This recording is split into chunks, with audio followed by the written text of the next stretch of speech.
Dan di Nusantara ini yang dikenal sebagai Raja Gunung adalah Sailendra, bintang segi 6 atau disebutnya bintang Daud. Mereka bisa memanfaatkan kekayaan alam yang ada di tanah Kanaan itu, tanah yang dijanjikan, tanpa harus menduduki tanah tersebut.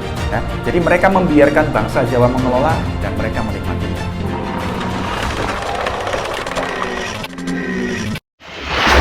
Para Zionis yang sudah di bawah kendali organisasi rahasia seperti Freemason ini, mereka meyakini akan memenangkan persaingan memimpin dunia.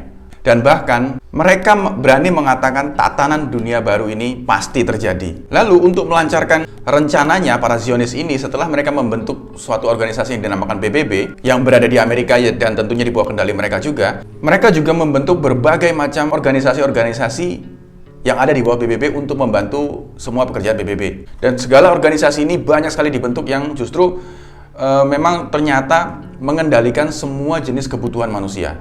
Dan mereka mengemasnya secara baik dan mulia. Tapi ternyata mereka justru memasukkan sesuatu di dalamnya tanpa kita sadari. Nah, organisasi tersebut saya sebutkan aja beberapa saja yang mungkin sudah familiar di telinga kita.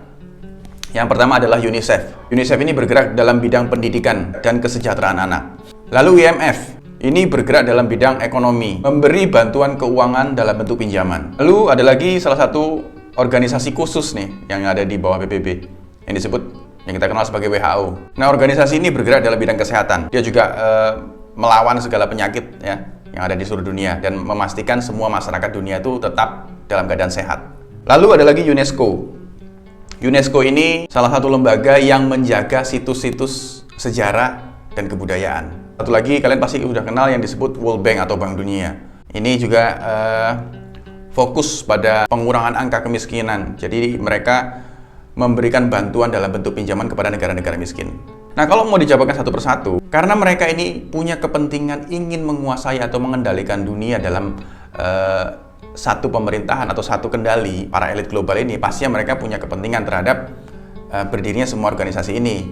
Nah, contoh saja seperti UNICEF yang seharusnya lembaga ini memberikan pendidikan dan pelajaran serta hak-hak anak secara baik. Bagaimana kalau ternyata justru lembaga inilah yang memberikan pemahaman-pemahaman yang salah kepada anak-anak kecil, ya, sehingga terbentuklah itu dari kecil dogma-dogma yang sekarang susah dibenahi. IMF dan World Bank, lembaga ini kan seharusnya memberikan bantuan dalam bentuk pinjaman atau pada mengurangi angka kemiskinan setiap negara. Bagaimana kalau justru organisasi inilah yang justru membuat negara-negara itu menjadi miskin, sehingga mereka merayu untuk memberikan pinjaman, sehingga yang meminjam tentunya nantinya akan dapat dikuasai oleh mereka. Lalu yang tadi salah satu disebut UNESCO ya. UNESCO ini kan salah satu lembaga yang khusus juga di dalam PBB itu, yang seharusnya memberikan sejarah yang benar, menjaga situs-situs dengan baik, dan semua informasi mengenai sejarah dijaga dengan baik dan diberikan informasi mengenai kebenaran yang sebenarnya. Justru bagaimana kalau seandainya lembaga inilah yang memutar balik semua sejarah sesuai kepentingan mereka, ya, seperti ada kalimat sejarah ditulis oleh pemenang sesuai kepentingan mereka. Lalu satu lagi WHO. Organisasi ini seharusnya memang bergerak dalam bidang kesehatan yang memastikan semua masyarakat di dunia ini kesehatannya tetap terjaga. Terus bagaimana kalau seandainya ternyata organisasi inilah yang sekarang istilahnya membuat penyakit, menyebarkan wabah di mana-mana, dan akhirnya semua orang butuh obat dari sebuah perusahaan farmasi yang dikelola juga oleh lembaga ini. Nah, organisasi inilah yang menurut saya adalah sekarang memiliki peran penting untuk menggiring semua manusia ke dalam digitalisasi. Ya, kita lihat saja sekarang. Semua orang, pendidikan juga mulai menggunakan digital, pembayaran juga menggunakan digital semua. Nah, masih banyak lagi sebenarnya lembaga-lembaga yang berada di bawah naungan PBB, ya. Bahkan ada yang bergerak dalam bidang hak asasi manusia, ada bergerak lagi dalam bidang makanan, banyak sekali.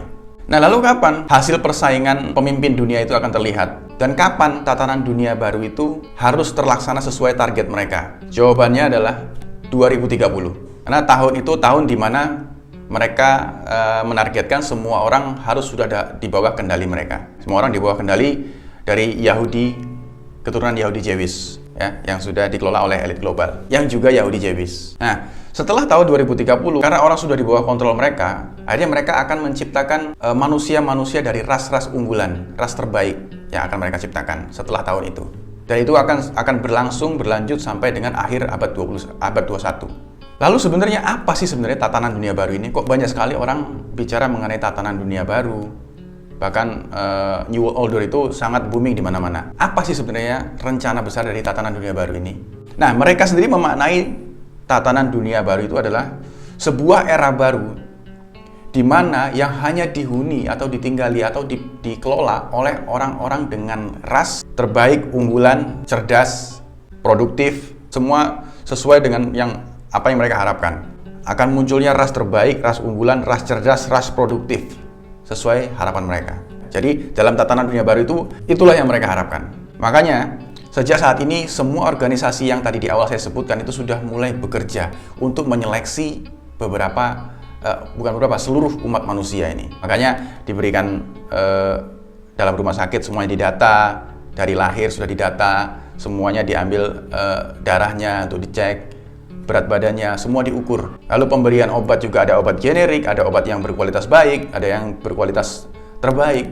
Makanan juga begitu, ada kelas-kelasnya, semua dengan kualitas yang berbeda. Yang murah tentu berbeda dengan yang mahal. Jadi semua sudah dikelompokkan oleh mereka. Dan penilaian mereka tentang ras terbaik itu adalah dinilai dari produktivitas dan taraf hidup yang layak, yang baik atau yang kaya. Padahal kalau dipikir-pikir, kemiskinan juga mereka juga yang sebenarnya membentuk ya.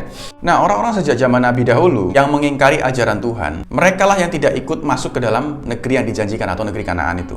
Ya, mereka itu selalu ingkar, jadi mereka selalu mencari cara untuk mengingkari keberadaan Tuhan yang sebenarnya. Makanya ketika mereka berkeinginan untuk memimpin dunia, mereka mengendalikan dunia, mereka akan menciptakan tatanan dunia baru yang dihuni oleh ras-ras terbaik dan unggul yang tentu saja di bawah kontrol mereka. Seolah mereka lah Tuhannya ya. Nah, pada tahun 1883, muncullah sebuah gagasan yang disebut eugenik atau eugenika. Gagasan ini muncul dari seorang yang berasal dari Prancis yang bernama Galton. Dan gagasan ini bermakna untuk pemurnian ras atau perbaikan ras menjadi ras-ras terbaik dan unggulan. Dan gagasan ini akhirnya diadakan penelitian dan mulai berkembanglah di Eropa. Dan juga gagasan eugenika ini dibiayai oleh seorang yang bernama Rockefeller. Salah seorang yang sangat berpengaruh di dunia ini ya. Kalau di video yang lalu saya menyebutkan salah satu nama yaitu Rothschild. Kalau hari ini ada nama yang muncul yaitu Rockefeller.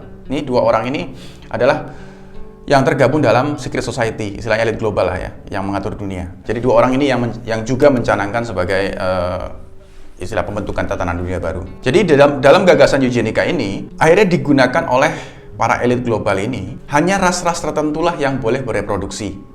Jadi menurut mereka, orang yang bodoh, orang yang malas, orang yang tidak produktif, orang yang memiliki kekurangan secara fisik, orang yang memiliki kekurangan secara pikiran, itu dilarang untuk bereproduksi. Dan bagi mereka, orang-orang dalam golongan inilah yang harus dimusnahkan. Di Eropa sendiri, gagasan ini berlangsung bertahun-tahun dan melibatkan beberapa lembaga seperti rumah sakit dan laboratorium. Dan bahkan di sana, orang yang terlahir dari golongan tertentu yang tidak memenuhi syarat menurut mereka, semua akan diukur dari besar kepala, warna kulit, berat badan ideal, itu diukur semua menurut mereka, harus memenuhi syarat. Yang tidak memenuhi syarat akan disterilisasikan paksa atau dimusnahkan. Jadi mereka sendiri hanya menginginkan ras-ras terbaiklah yang hidup pada saat itu.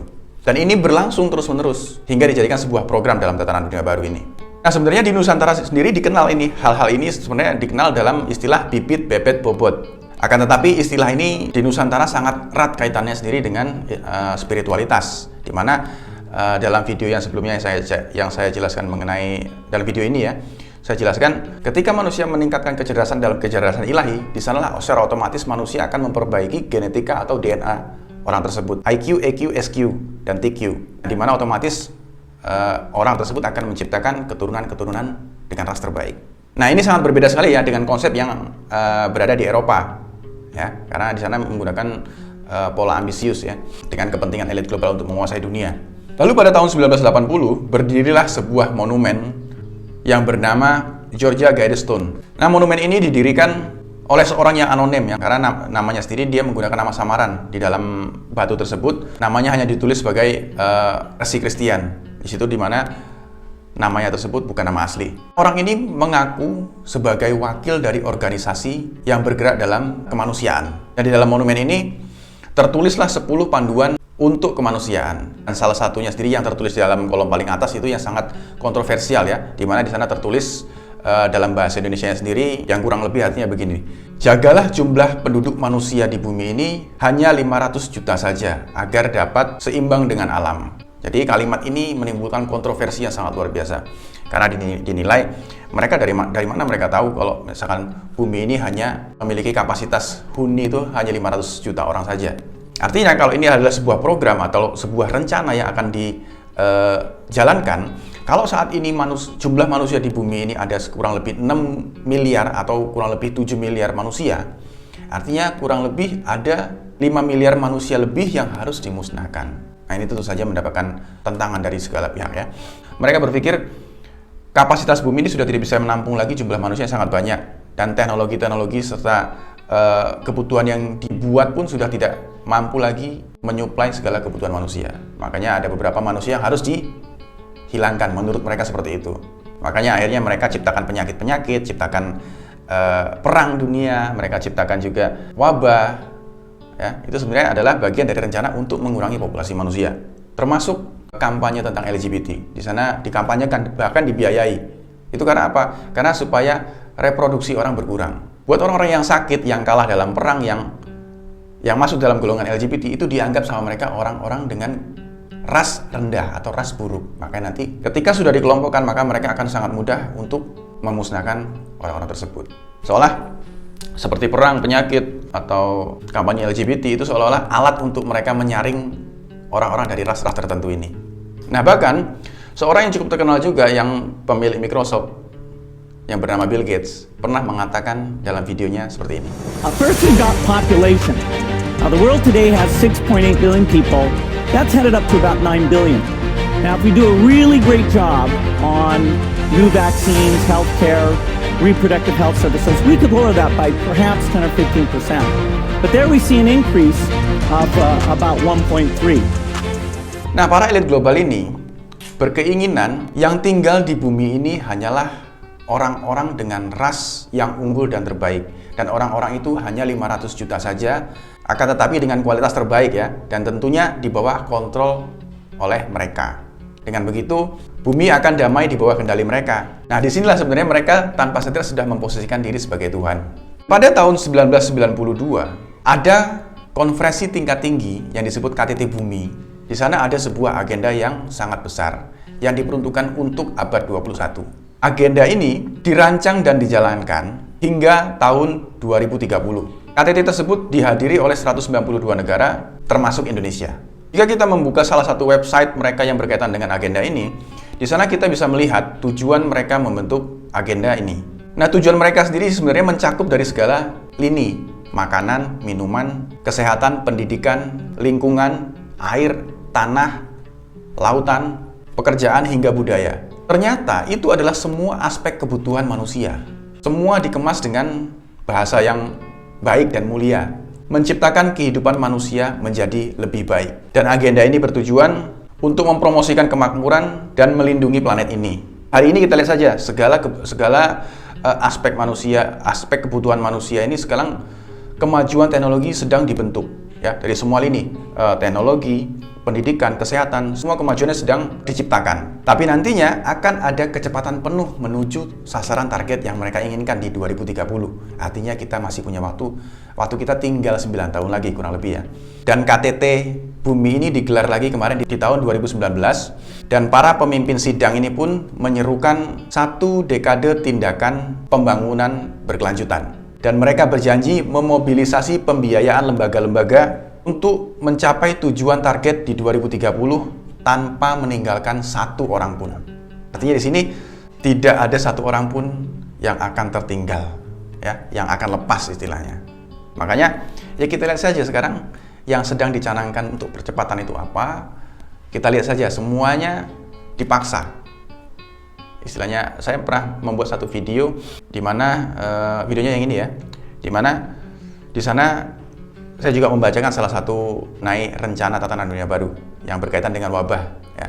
Jadi semuanya akan disuntik dan semuanya nanti orang-orang yang sudah divaksin akan mendapatkan tanda atau ya disebut aja kartu sehat lah, anggap aja gitu. Dan orang yang memiliki kartu ini nanti yang bisa bepergian kemana-mana. Kalau tidak punya kartu ini tidak bisa kemana-mana. Itu artinya ini adalah sebuah program di mana agar semua orang tidak ada yang tertinggal satu orang pun, sehingga semua orang terdata, terdetek mana nanti yang akan menjadi ras terbaik, mana yang tidak. Mereka ciptakan HARP, mereka ciptakan CERN, itu semuanya adalah untuk melancarkan segala program mereka untuk mencapai tatanan dunia baru tanpa meninggalkan satu orang pun.